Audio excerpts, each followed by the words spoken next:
Hace como unos meses, no sé cuánto exactamente, pero estaba el Che compartiendo y ministrando algo.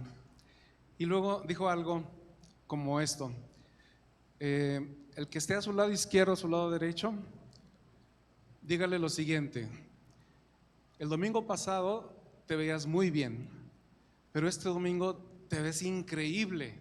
Dígaselo a su que está a su lado. Entonces yo le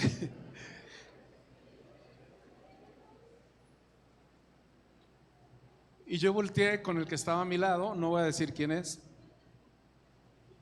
y me quedé así viéndolo, ¿no? Esperando que...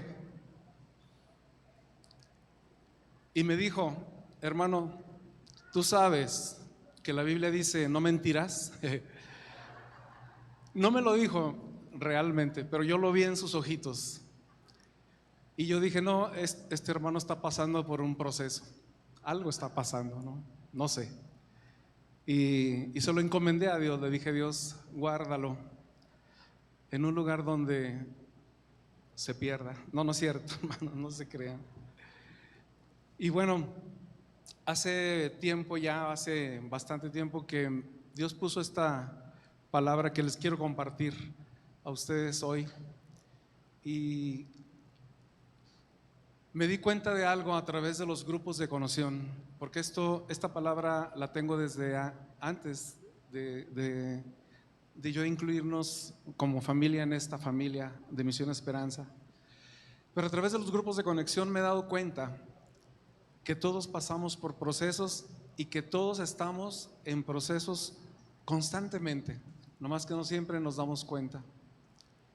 Estamos pasando por procesos que a veces son dolorosos, a veces son amargos, a veces son agridulces, y les comentaba que en nuestro caso estamos pasando ahorita, mi esposa y yo, por un proceso que tal vez no es algo, una crisis enorme, pero no deja de ser un proceso, que es el del nido vacío, ¿verdad? Ustedes saben, Pamela y Natalia ya se casaron, cada quien está con su familia que iniciaron, y mi hija más chica está en Monterrey, está en otra ciudad, y no sabemos si va a regresar o no porque ella va a buscar trabajo. Entonces es una sensación agridulce, ¿no? Es un proceso que hay que pasar. Y bueno, es algo que se resuelve pues con una carne asada, ¿no? En una carne asada se juntan todas las familias y entonces crece. Entonces tenemos ¿cómo se dice? Ese proceso agridulce, porque cuando nos juntamos es un espectáculo, está padrísimo, con todas nuestras familias que ahora son familias extendidas. Pero yo sé que ustedes pueden tener procesos de veras dolorosos o difíciles, crisis. Y quiero decirles que los procesos son importantes. Los procesos son incluso necesarios, porque todo lo que vale la pena en la vida tiene un proceso. ¿Está de acuerdo conmigo? Llegar a ser un profesionista tiene un proceso. Llegar a ser un bailarín o una bailarina excelentes tiene un proceso. Llegar a ser una programadora, llegar a ser una maestra, llegar a ser un futbolista excelente lleva un proceso.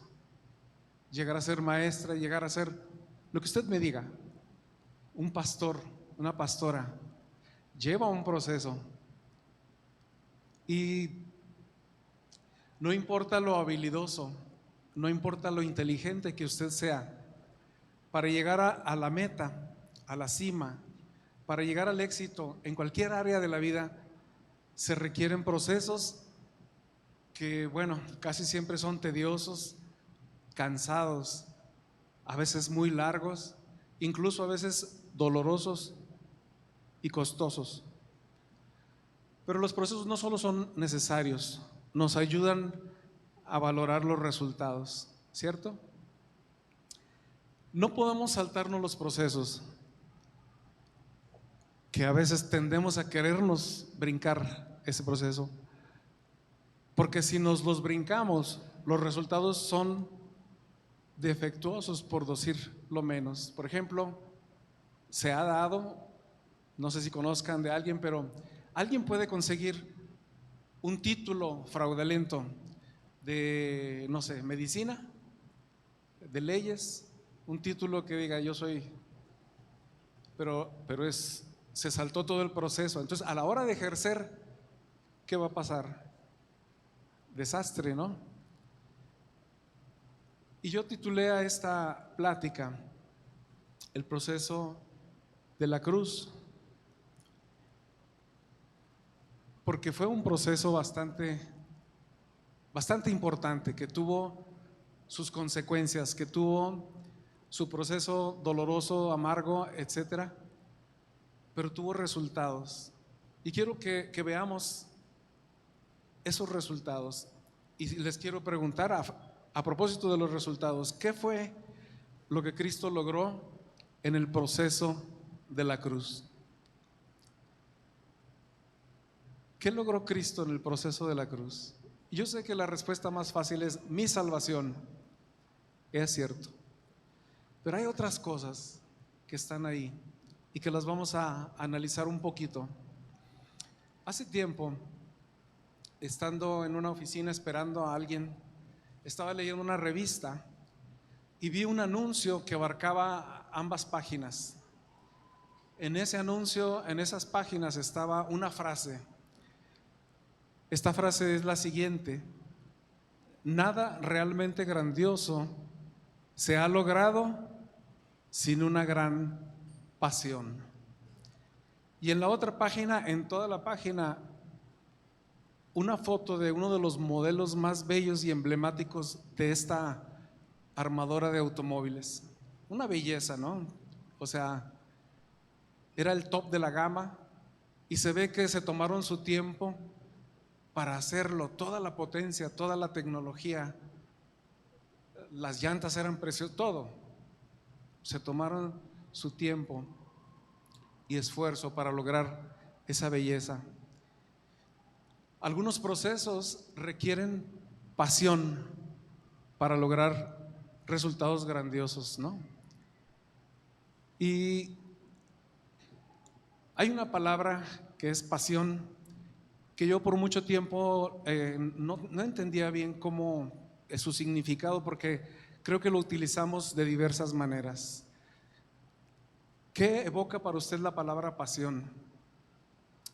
Porque la utilizamos en un montón de cosas. Por ejemplo, le podemos decir a la persona a la que amamos: te amo con pasión. En el tiempo del noviazgo incluso lo repetimos: estoy apasionado por ti, te amo con pasión, te quiero con pasión, o estoy apasionado de tal o cual cosa.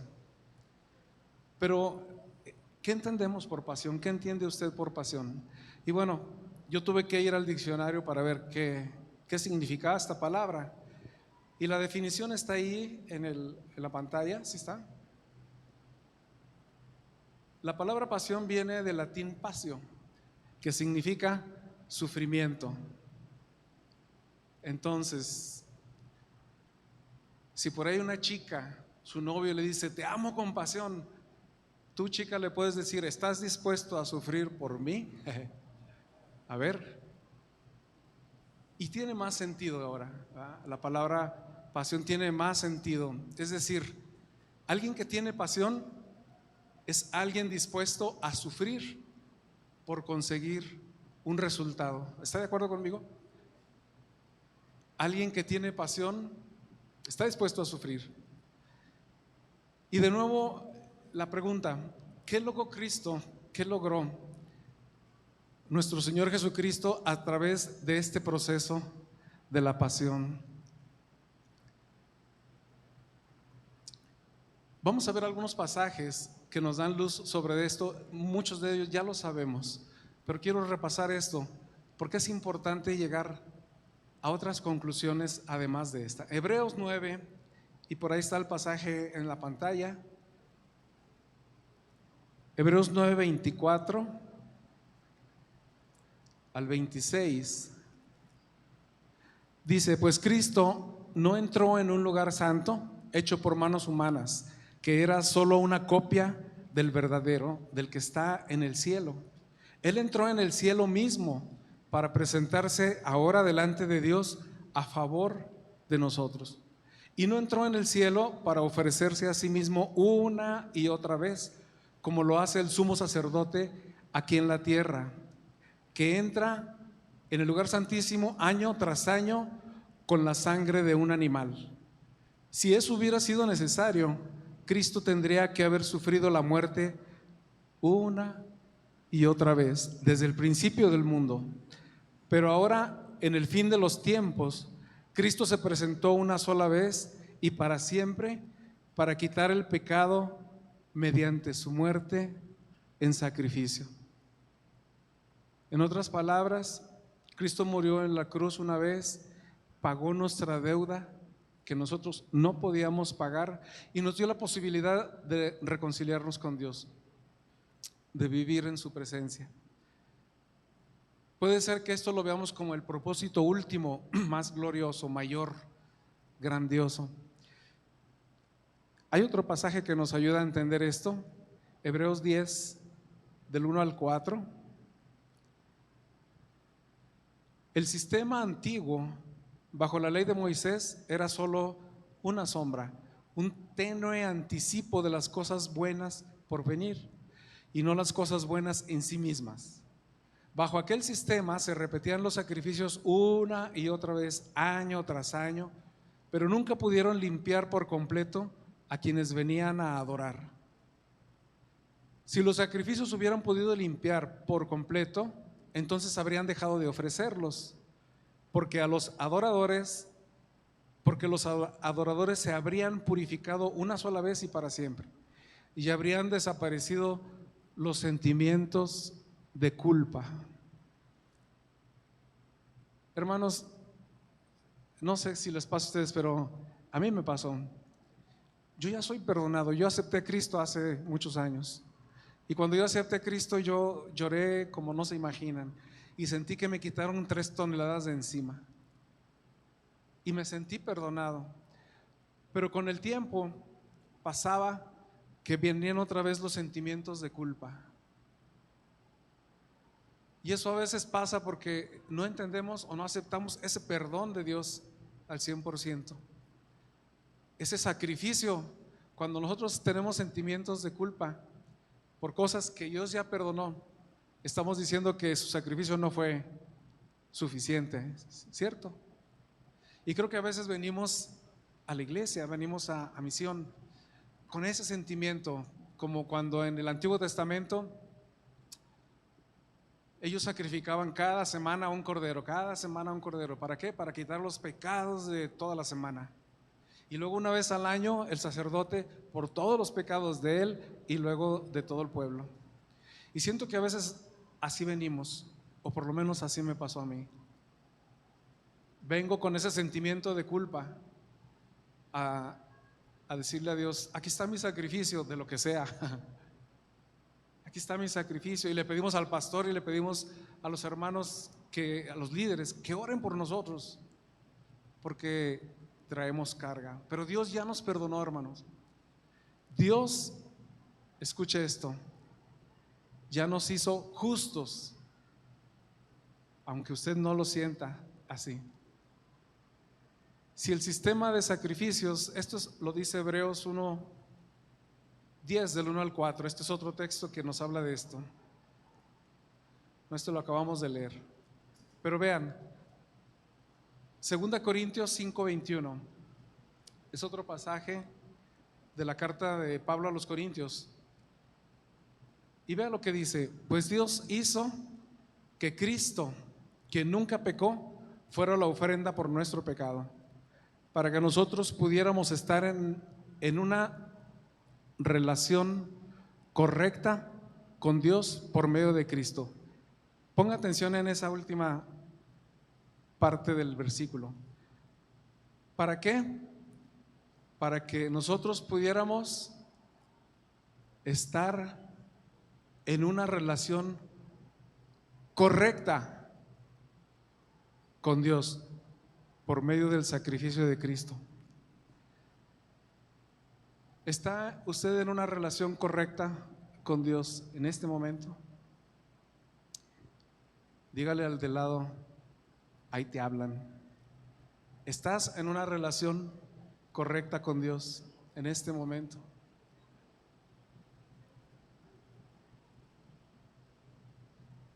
Relacionarnos con Dios tal vez lo veamos como el motivo más importante.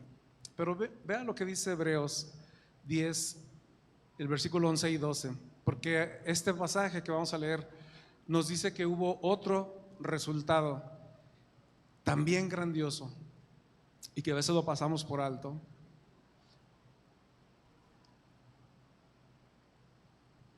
Hebreos 10,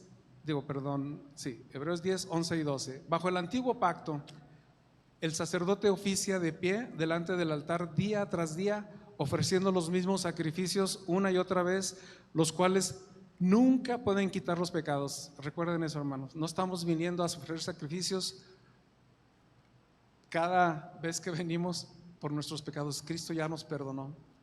Pero vea lo que dice el 12.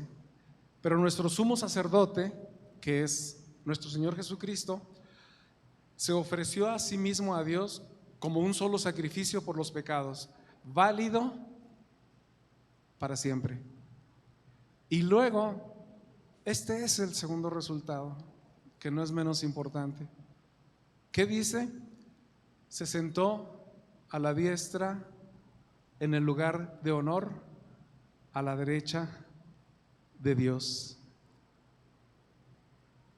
En otras palabras, no solo fue el sacrificio perfecto y único, sino como consecuencia, Hebreos 10 nos dice que Jesucristo fue exaltado y se sentó a la derecha de su papá.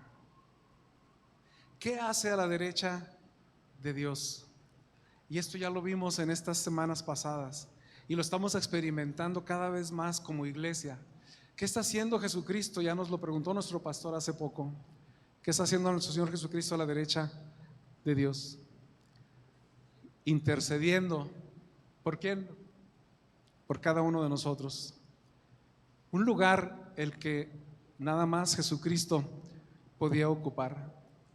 Un lugar de honor, fue exaltado. Y vea lo que dice Apocalipsis 5:12, porque este pasaje lo describe, lo que estamos diciendo lo describe de manera magistral.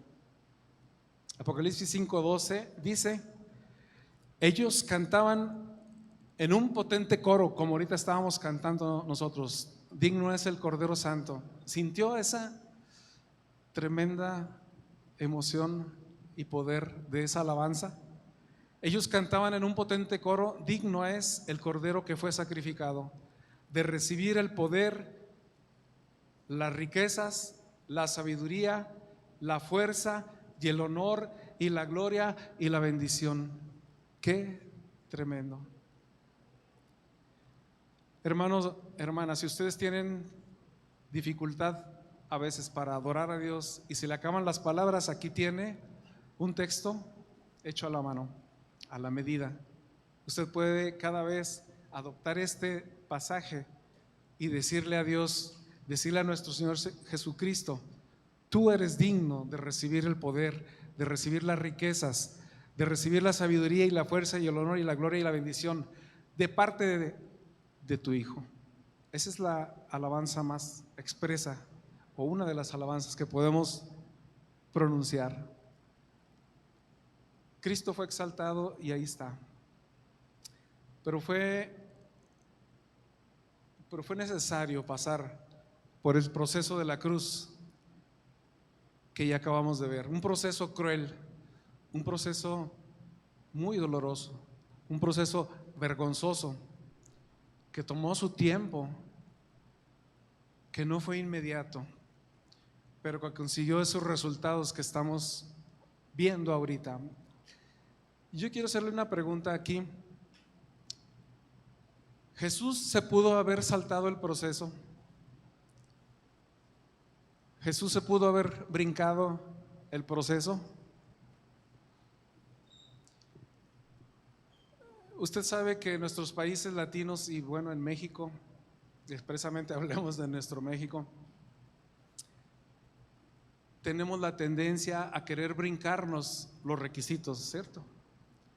O sea, los procesos. ¿Qué se requiere para que usted tenga su licencia de manejar la primera vez? ¿Qué se requiere? Prueba de manejo, ¿verdad? Prueba de manejo. ¿Y qué pasa a veces? ¿No le ha pasado que buscamos a un amigo que tiene un amigo que tiene a un familiar que trabaja en tránsito y le hablamos y le decimos, échame la mano,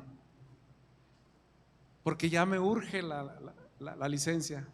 Entonces, y bueno, y que me la hagan la prueba y que me den la licencia sin la prueba de manejo. Y si es posible que le rebajen un poquito, ahí te encargo, al costo, ¿no? O cuántas veces, o a quién no le pasó que quiere meter su hijo a la universidad, a su hija, y claro, hay un examen de admisión. A veces, ¿cómo son los exámenes de admisión? Difíciles, ¿no? E igual, le hablamos a un amigo que tiene un pariente que por ahí está metido en la universidad, ahí en el departamento escolar, y le decimos, amigo, ahí te encargo que le digas, que me eches la mano, porque va a entrar mi hijo, y qué tal si no pasa el examen, qué vergüenza. Ahí te encargo. Y bueno, no sé, una botella de vino, una cena, algo, tú le dices. ¿A quién no le ha pasado o a quién sí le ha pasado? A mí sí me ha pasado, ¿no? Los demás. Hay mucha gente que está para el curso de sanidad interior. Los vamos a anotar, hermanos. A todos nos ha pasado. Queremos brincarnos los procesos, ¿sí o no?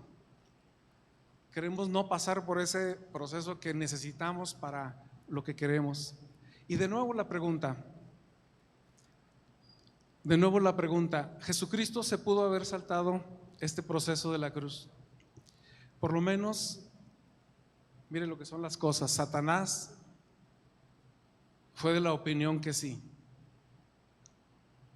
Satanás pensó que sí se podía saltar el proceso e intentó que Jesucristo se brincara el proceso. Vamos a leer Lucas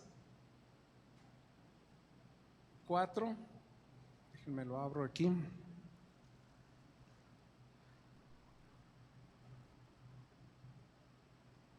Del 1 en adelante vamos a leerlo. Vamos a diseccionar un poquito cómo fue esta tentación.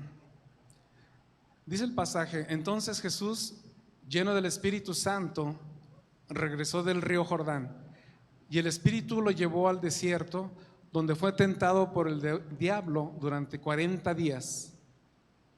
Jesús no comió nada en todo ese tiempo y comenzó a tener mucha hambre.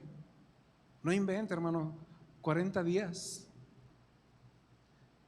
Yo con 3 horas, 4 horas ya, algo me hace falta aquí. No sé ustedes qué tanto tiempo, pero son 40 días. Y vean lo que dice Satanás: si eres hijo de Dios, qué tremendo, ¿no? Aquí está atentando contra la identidad de Jesucristo, que a veces es como atenta contra nosotros, ¿no?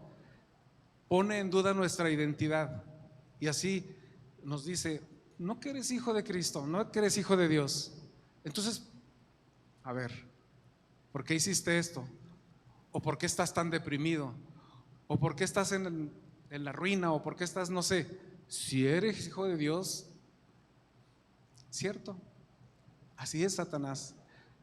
Si eres hijo de Dios, dile a esta piedra que se transforme en pan. ¿Qué pan hubiera usted decidido escogido? ¿Qué pan? Sinceramente, eso lo platicábamos con Leo. Hay panes, y ya no voy a decir nombres porque hacemos algún comercial, pero hay algunas panaderías que, Dios mío, qué rico pan, ¿verdad? Y hay uno, bueno, lo voy a decir porque yo hubiera dicho, pues uno del santo pan, pues al final es santo, ¿verdad? Aunque sea ese, y además con café, porque yo soy fan del café. Pero Jesús, la respuesta de Jesucristo es categórica. La gente, como dice la Escritura, no solo de pan vive. Entonces el diablo lo llevó a una parte alta y desplegó ante él todos los reinos del mundo en un solo instante. Y le dijo: te daré la gloria de estos reinos y autoridad sobre ellos, porque son míos, para dárselos a quien yo quiera. Nada más adórame, ¿verdad? Te daré todo esto si me adoras. Imagínense lo que le estaba ofreciendo a Jesucristo. Y a mí me vino, cuando yo leía esto hace tiempo, me venía una pregunta, porque Satanás está diciendo aquí: estos reinos, estas autoridades, estos gobiernos son míos. Yo decía, son de él, son del diablo. Los gobiernos, vamos a decir, las naciones, los imperios, ¿qué es lo que le estaba ofreciendo? Los reinados, todo, ¿son de Satanás? ¿Usted qué piensa? Bueno, tristemente llegué a la conclusión, a la terrible conclusión de que sí y no. No, porque pues Dios los creó. ¿Y a quién se los encargó? ¿A quién le encargó administrar la tierra, el mundo, las sociedades, los gobiernos? ¿A quién le encargó? A nosotros, ¿no? ¿Pero qué hicimos? Lo rechazamos. ¿Y quién aprovechó? El usurpador. Cuando yo en la iglesia en que nací, alguien que era una iglesia muy conservadora, o es, pero alguien decía: yo me gustaría entrar a la política, me gustaría ser alguien que esté en la política. No puedes hacer eso, porque la política es del diablo, y se la entregamos al diablo. ¿Cuáles son los resultados? Ahora lo estamos viendo, ¿no? Tremendo.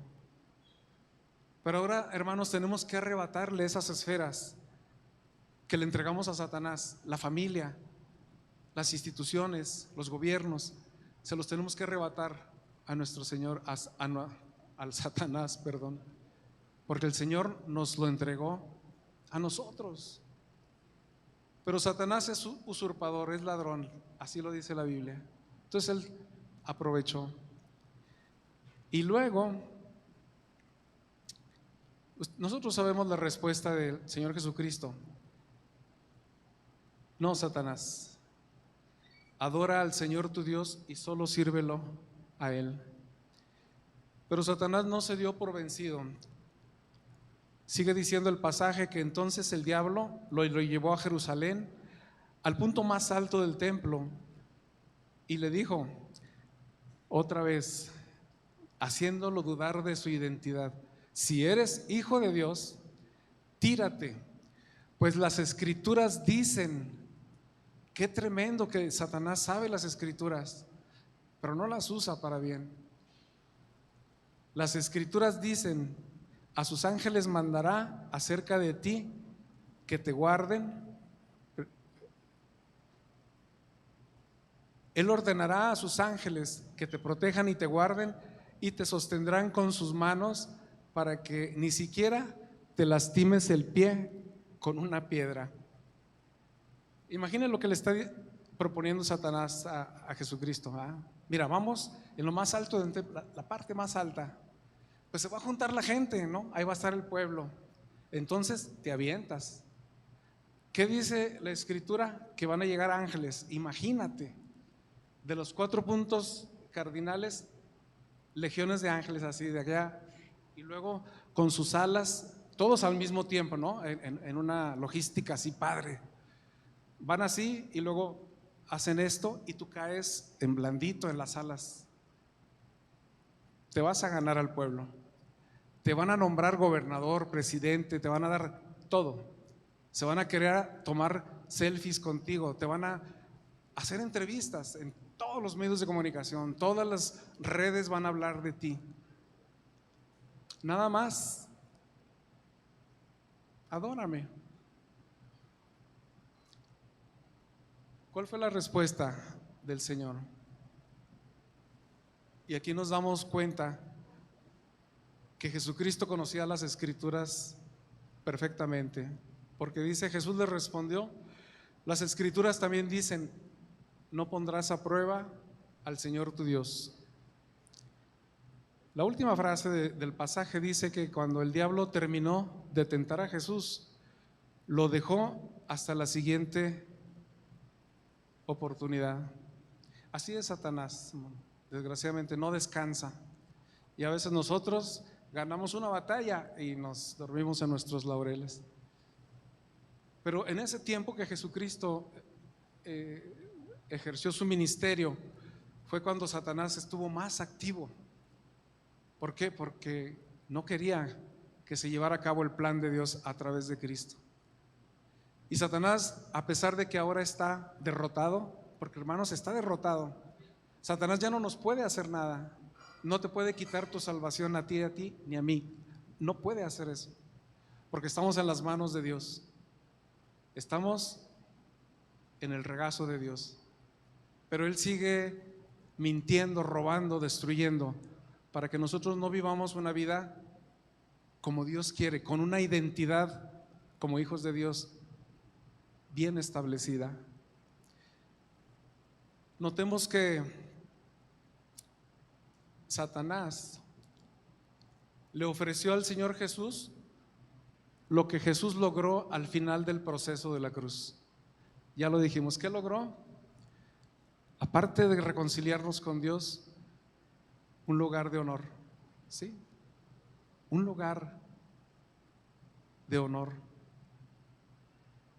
Pero esto que Satanás le ofrece, o sea, ese mismo honor que Satanás le ofrece a Jesús, un lugar de honor, de poder, de autoridad, pues Satanás se lo ofreció sin tener que pasar por el proceso. Y esa era la seducción. Nada más adórame tantito, nada más, mira, no las dos rodillas, con una sola, un minuto, nada más, nomás tú di que adórame, porque tú no tienes por qué sufrir este horrible proceso de la cruz. ¿Por qué sacrificarte por unos seres humanos que son unos desagradecidos, rebeldes, necios, peleoneros? ¿Qué más? ¿Cómo somos? Tu papá es muy cruel. Yo creo que tú deberías ir ante la Comisión de Derechos Humanos y poner una denuncia, porque no mereces pasar por esto. Bueno, de nuevo ustedes y yo conocemos la respuesta del Señor Jesús. Solo Dios es digno de adoración y solo a Él se le debe servir. El honor que Satanás le ofrecía a Jesús, pues era un honor chafa, era un honor pirata, corriente.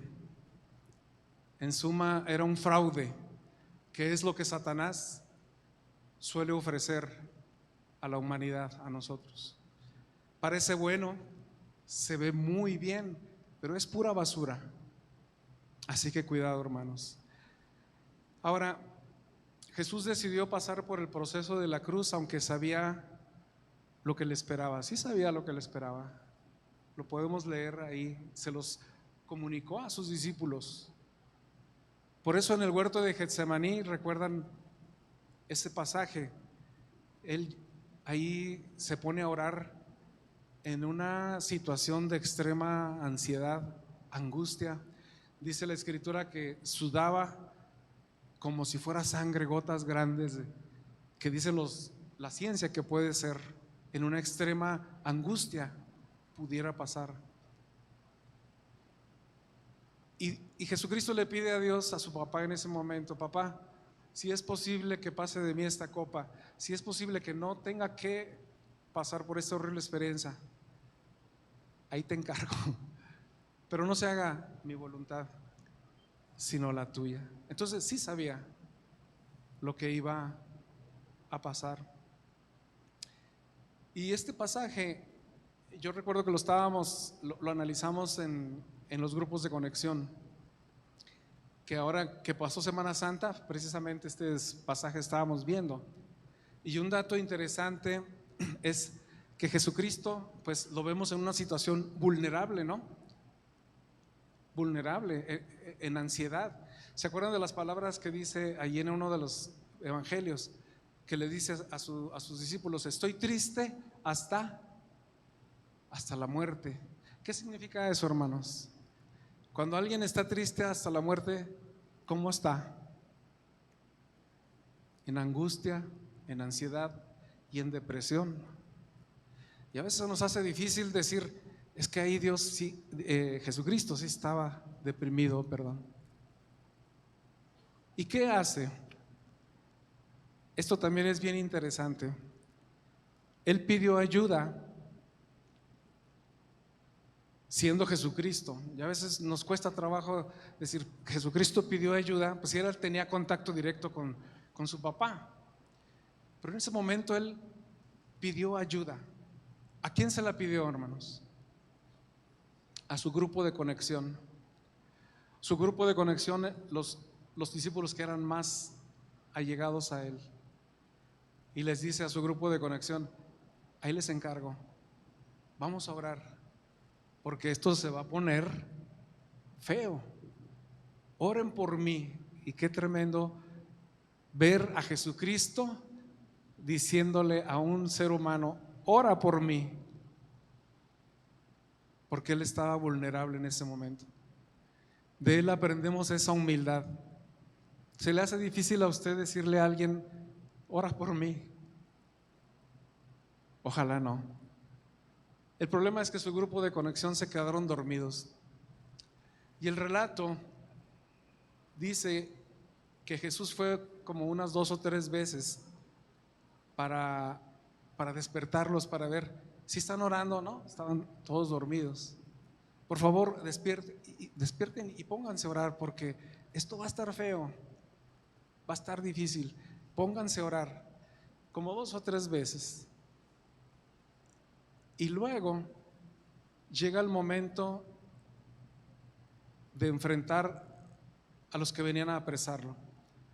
Y en ese momento va con sus discípulos y les dice: ya levántense, basta, ya viene el que me entrega.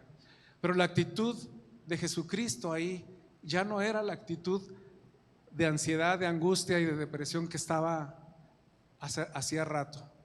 ¿Sí se fijan en eso? Jesucristo estaba como está esta imagen que sigue.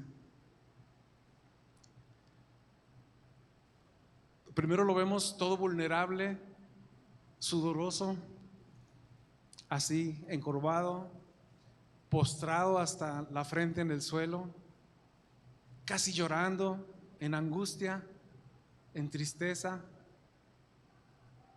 Tremendo, ¿no? Y cuando la última vez que se levanta para ir con sus discípulos, esta es la imagen que vemos de Jesucristo. El gran león de Judá, que va a enfrentar un destino terrible, pero en esta actitud. ¿Qué fue lo que pasó, hermanos, aquí? ¿Por qué ese cambio? ¿Por qué ese cambio? Porque él estuvo en la presencia de Dios en ese momento de angustia, estuvo en oración y en la presencia de Dios. Eso lo cambia todo. Y yo no sé si usted ha experimentado eso, pero yo veo cada vez que nos unimos a los grupos de oración en la semana. Y yo veo, por ejemplo, los que, bueno, los varones en los martes, que empezamos a reunirnos a las 7, así como uno por uno, por ahí, poco a poco. Y luego el que está dirigiendo dice: ¿tienen algún testimonio? Y así como que muy a fuerzas habla uno y luego silencio y así. Y yo me los imagino, nos imagino que vamos a la oración como esta imagen. O no vamos así a veces a la oración. Esta vez que estuvimos el viernes, algunos de nuestros hermanos nos pedían oración por una crisis, por una situación en sus vidas. Y yo me imagino que así llegamos a la oración. Y cuando se termina la oración los martes, y yo quiero creer que en todos los grupos de oración de toda la semana, cuando se termina la oración, la imagen es la que sigue. ¿Por qué sucede esto, hermanos? Y es una realidad. Porque cuando estamos en la presencia de Dios en oración, la oración cambia, nos cambia. La presencia de Dios nos convierte en esos leones y leonas.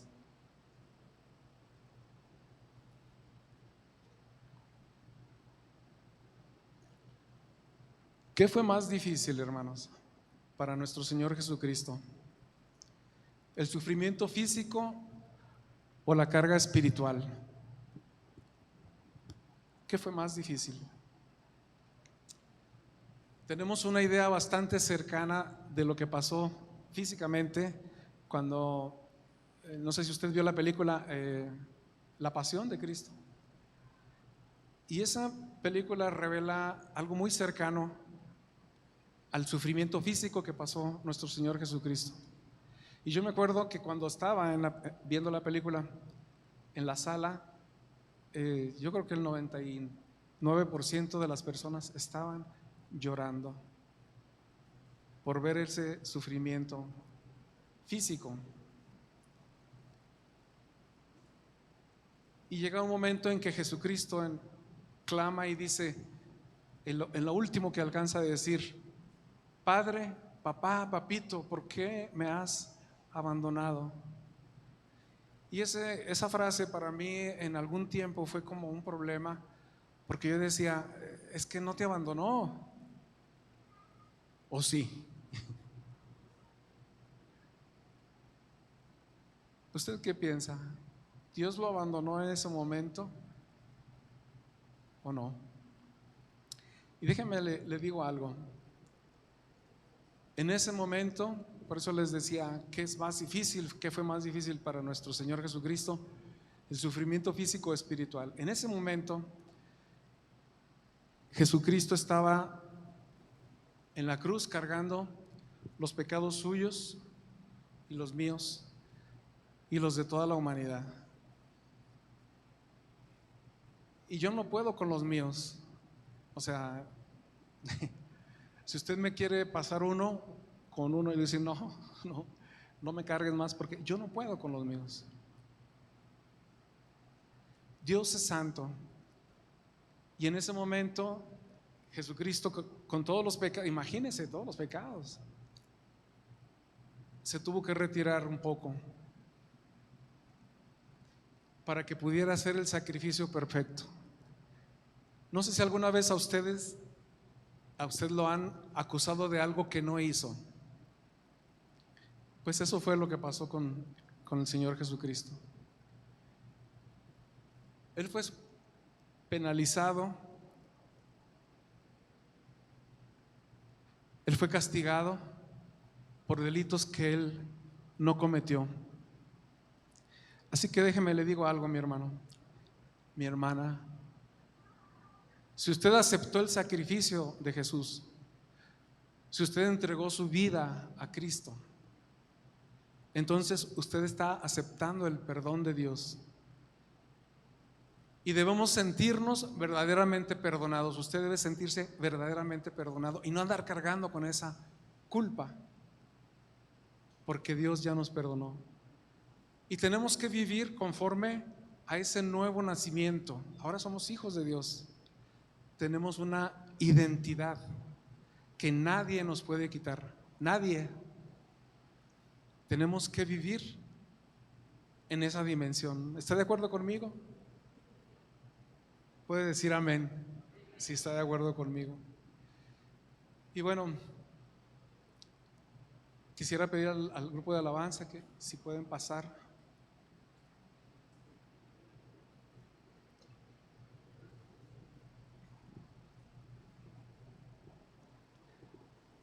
quiero preguntarle si está pasando por algún proceso, y yo sé que sí, porque ya lo decíamos al principio, en todo momento estamos pasando por procesos pequeños o grandes. Pero si ahorita usted está pasando por un proceso doloroso, una crisis ya sea de salud, una crisis de relación económica, cualquier tipo de crisis, le voy a pedir que se ponga en pie y que juntos pidamos a Dios que tome en sus manos ese proceso. No le diga a Dios: Señor, me quiero brincar el proceso. Dígale a Dios: quiero pasarlo contigo el tiempo que sea necesario. Tampoco se trata de ser víctimas, no es por ahí.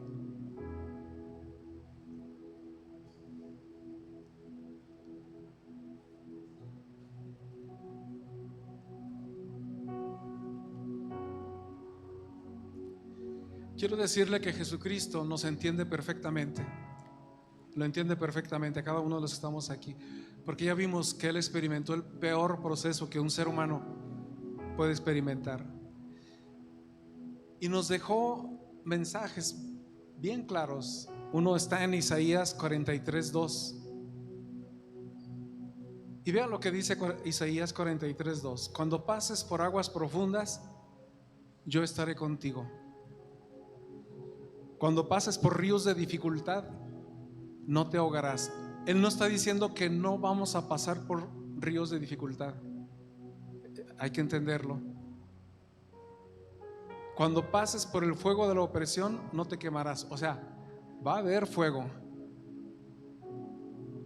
pero las llamas no te consumirán. ¿Por qué? Dice ahí: porque yo estaré contigo. Y en el versículo 4, la última parte, bueno, todo el versículo dice: entregué a otros a cambio de ti, cambié la vida de ellos por la tuya, porque eres muy preciosa, muy precioso para mí. Recibes honra y yo te amo. Esa honra, hermanos, Él sí la puede dar, porque Él la ganó en un proceso, no se la robó a nadie. Y ahí nos está diciendo: recibes honra y yo te amo. ¿Quiere abrazar esta declaración de Dios para usted? Isaías 41:10 dice: no tengas miedo porque yo estoy contigo, no te desalientes porque yo soy tu Dios, te daré fuerzas y te ayudaré, te sostendré con mi mano derecha victoriosa. ¿Quiere aceptar esta ayuda, hermanos? Vamos a empezar adorando a Dios con este canto. Vamos a empezar dándole honra y gloria a Dios, y luego ponemos en las manos de Dios la crisis que usted tenga. Amén.